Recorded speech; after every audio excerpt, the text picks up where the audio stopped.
Hello दोस्तों, मैं हूं ज्ञानू सर और आज मैं आपके लिए लेकर आया हूं एक बहुत ही मजेदार टॉपिक, यूज ऑफ देयर। जी हाँ, देयर का प्रयोग। लेकिन सबसे पहले यही कहूंगा कि आपने अगर हमारा चैनल अब तक सब्सक्राइब नहीं किया है तो जल्दी से सब्सक्राइब का बटन दबा दीजिए ताकि आने वाली वीडियोस की नोटिफिकेशन आपको समय समय पर मिलती रहे।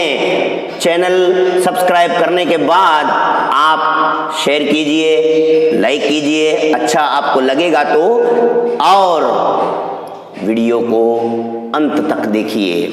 चलिए शुरू करते हैं। देयर का प्रयोग, देयर मीन्स होता है वहां। जी हाँ, वहां। लेकिन मेरा ख्याल है कि ये आधी अधूरी बात है, तो चलिए पूरी बात सीखने की कोशिश करते हैं। लेकिन पहले वो जो आपको मालूम है, वो आधी बात जो आप जानते हैं, कुछ सेंटेंसेस के माध्यम से समझने की कोशिश करें। मैं वहां जाऊंगा, आई विल गो देयर। आ गया वहां के लिए there, I will go there. तुम्हें वहां नहीं खेलना चाहिए, तुम्हें, you should not play there. वहां के लिए देयर आ रहा है, you should not play there. अगला देखिए, वह 2 बजे से वहां इंतजार कर रहा है।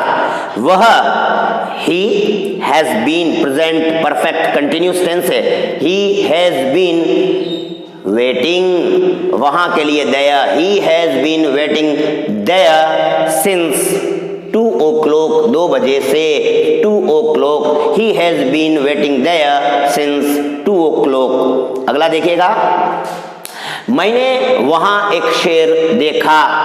मैंने, I saw, past indefinite tense है, आई सॉ देयर, वहां, I saw there a lion, I saw there a lion.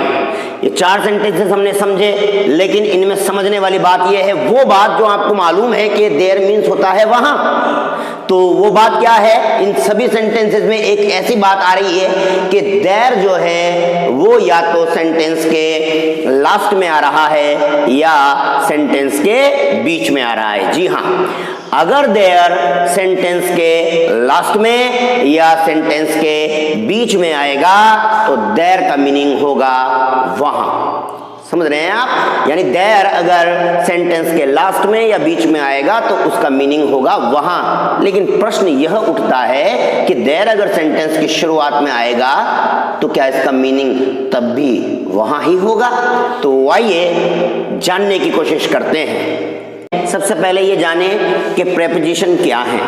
Preposition के बारे में आपने सुना ही होगा। प्रेपोजिशन वे शब्द, वे वर्ड्स जो नाउन या प्रोनाउन के पहले आकर उनकी स्थिति में परिवर्तन कर देते हैं, उनके अर्थ में परिवर्तन कर देते हैं, उन्हें हम प्रेपोजिशन कहते हैं। उदाहरण के तौर पर in, into, over, under, above, at, in front of, behind, after, before, in, समझ रहे हैं आप, बिटवीन, अमंग, ये सब प्रेपोजिशंस हैं। ठीक है, अब हम एक बात देखते हैं। जैसे देखिएगा, पिंजरे में बंदर हैं, तो यहां एक सेंटेंस आया पिंजरे में, तो हमें क्या करना है? अगर किसी सेंटेंस में कोई प्रेपोजिशन आए, जैसे यहां पिंजरे में आया, तो प्रेपोजिशन और उससे पहले के जो वर्ड्स हैं उन्हें हम पहले ट्रांसलेट नहीं करेंगे।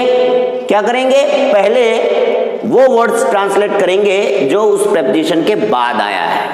जी हाँ, हम यही पढ़ रहे हैं, वो आधी अधूरी बात जो आपको मालूम नहीं है उसे जानने की कोशिश करते हैं, तो समझ गए होंगे। आइए कुछ सेंटेंसेस के माध्यम से समझने की कोशिश करते हैं।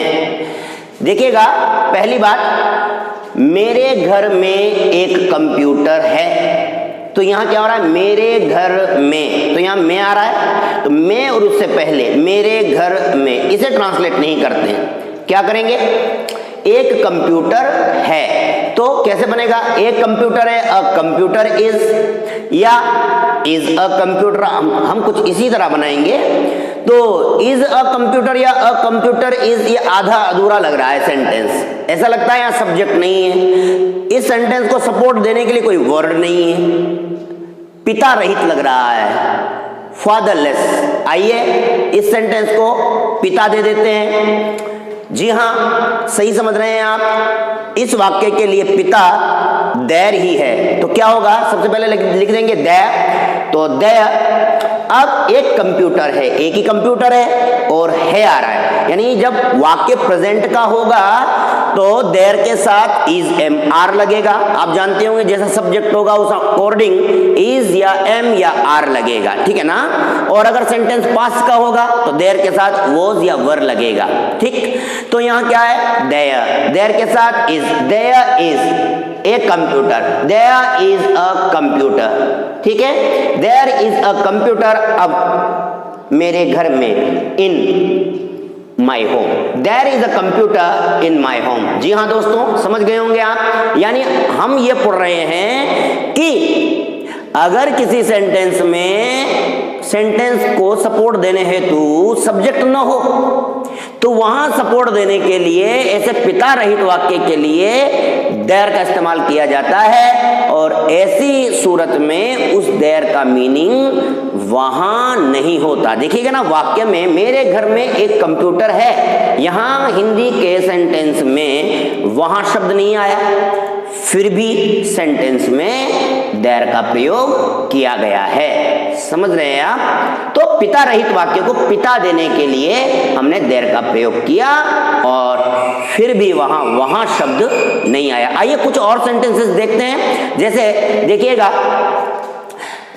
ताजमहल के सामने एक बाजार है, ताजमहल के सामने एक बाजार है, तो क्या होगा, ताजमहल के सामने प्रेपोजिशन है, तो फिर इसके बाद के वर्ड्स को ट्रांसलेट करते हैं। एक बाजार है, क्या हो जाएगा, देयर, पिता रहित वाक्य लग रहा है। अ मार्केट इज या इज अ मार्केट, तो कुछ जम नहीं रहा, तो क्या हो जाएगा, देयर। एक मार्केट है, बाजार है, तो है एक ही ये बाजार, is, there is a market, there is a market के सामने, in front of the Taj Mahal.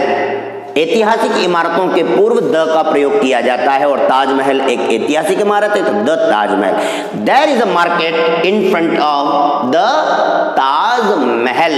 जैसे छत पर, एक और देखिए, छत पर एक चोर था, छत पर एक चोर था, तो छत पर प्रेपोजिशन है ना, तो एक चोर था, अ थीफ वॉज या वॉज अ थीफ, पिता दे देते हैं, तो क्या हो जाएगा, देयर।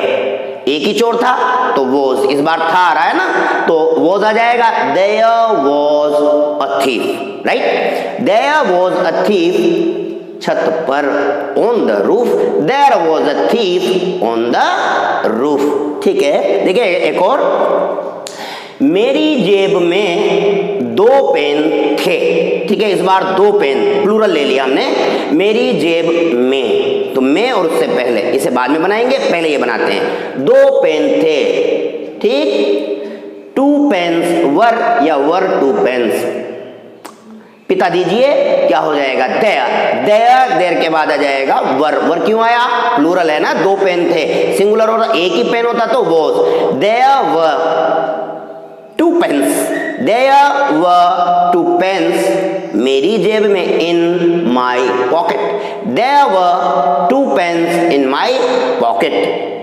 समझ में आ गया होगा आपको। एक बार फिर से हम रिपीट कर लेते हैं। बात यह है कि पिता रहित वाक्यों को पिता देने के लिए भी देयर शब्द का इस्तेमाल होता है, ठीक है। जैसे अगर किसी वाक्य के बीच में, क्या, अगर किसी वाक्य के अंग्रेजी के वाक्यों में बीच में या लास्ट में देयर शब्द आया हुआ है, तो वहां पर उस देयर का हिंदी मीनिंग होगा वहां, ठीक। लेकिन अगर वाक्य की शुरुआत में ही देयर शब्द आ गया है, जैसे यहां आ गया ना, देयर वॉज अ थीफ, तो देयर इज अ कंप्यूटर, तो देयर शब्द वाक्य की शुरुआत में आ गया है, तो देयर आया तो सही, लेकिन हिंदी मीनिंग वहां नहीं हुआ। यहां सीधी सीधी बात यह है कि बीच में या लास्ट में आएगा तो वहां होता है देयर का मीनिंग, लेकिन शुरुआत में आता है तो इसका मीनिंग वहां नहीं होता। ये देयर वाक्य को सपोर्ट देने, सब्जेक्ट देने, पिता रहित वाक्य को एक पिता देने के लिए प्रयुक्त किया जाता है। उम्मीद करता हूं बात आपको पूरी तरह से समझ में आ गई होगी। वीडियो को लाइक कीजिए, शेयर कीजिए, सब्सक्राइब करना मत भूलिए। अगली वीडियो लेकर जल्द ही आता हूं, तब तक के लिए जय श्री राम।